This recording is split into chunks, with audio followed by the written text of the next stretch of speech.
nag-inspeksyon ako sa naging epekto ng habagat ng bagyong Krising, Dante at Emong. Kitang-kita ko na maraming proyekto para sa flood control ay palpak at gumuho. At yung iba, guni-guni lang. Huwag na po tayo magkunwari. Alam naman ng buong madla na nagkakaraket sa mga proyekto. Bakit hindi mo kasuhan, Mr. President? Ang mga pumapalakpak na congressman, sila pala yung tinutukoy ni Mr. President. Sila din yung kasi yung mga kontraktor sa mga proyekto pagdating sa flood control. Pinapalakpakan nila sarili nila. Mga kickback, mga initiative, errata, SOP, for the boys.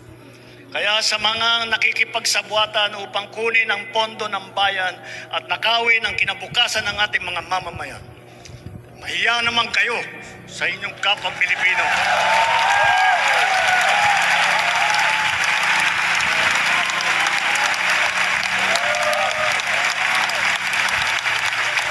Mahiya naman kayo sa mga kabahayan nating naanod o nalubog sa mga pagbaha. Mahiya naman kayo lalo sa mga anak natin na magmamana sa mga utang na ginawa ninyo na binulsan nyo ng pera.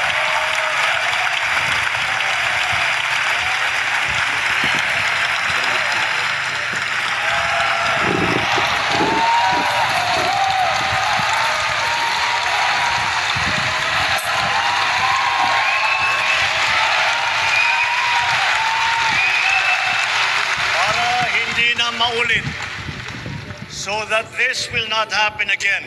First, the DPWH will immediately submit to me a list of all flood control projects from every region that were started or completed in the last 3 years. Second, the Regional Project Monitoring Committee shall examine that list of projects and give a report on those that have been failures, those that were not finished, and those that are alleged to be ghost projects. And third, we will publish this list.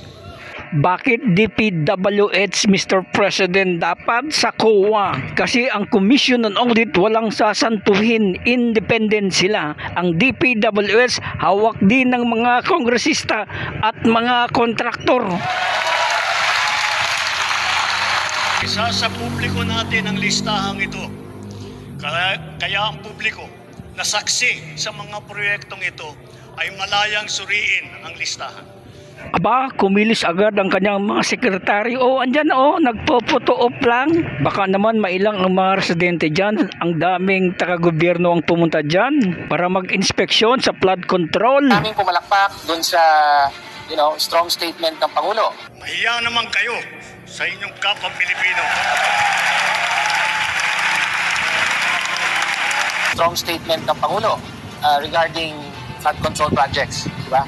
Kasi notorious na nga yung paglobo ng item na yan dahil nga ang laki-laki na ng pondo. Over the past 15 years ay nasa I think 1.3 trillion pesos na at least ang inilalaan sa flood control. Pero lumalala pa nga ang baha. So dapat lang na imbestigahan na ito. Kaya lang may concerns tayo regarding yung mga concrete actions na inanunsyo ng Pangulo. Ang gusto niya ay magbigay ng report ang DPWH tungkol sa mga flood control projects. Ang problema natin dito, di ba DPWH ang nag-i-implement ng mga flood control projects na yun? So, tingin natin, mas credible kung halimbawa, COA ang gumawa ng audit in the same special audit in the same way na nangyari dun sa PDAF noong nakaraan. Para talagang malinaw na saklaw lahat. Whether nasa executive branch mismo, whether yung mga legislators ba, yung mga contractors, kung involved yan sa katiwalian, masaklaw lahat. Hindi dapat DPWH ang magsuri sa sarili nitong kapalpakan, kundi ang COA. Yan ang mariing buwelta ng Makabayan Block sa utos ni PBBM. na dapat magsumite ang ahensya ng report tungkol sa flood control projects. Kung minsan tama din itong Makabayan Black, tama, dapat COA ang mag-audit, hindi yung DPWH. Saludo ako ngayon sa Makabayan Black kasi kung DPWH ang mag-audit, karamihan sa mga kontratista ay business partner yan ng mga kongresista. Yan naman talaga ang katotohanan. Nila, it's like asking the fox to guard the henhouse dahil kasama ang DPWH sa problema at hindi sa solusyon.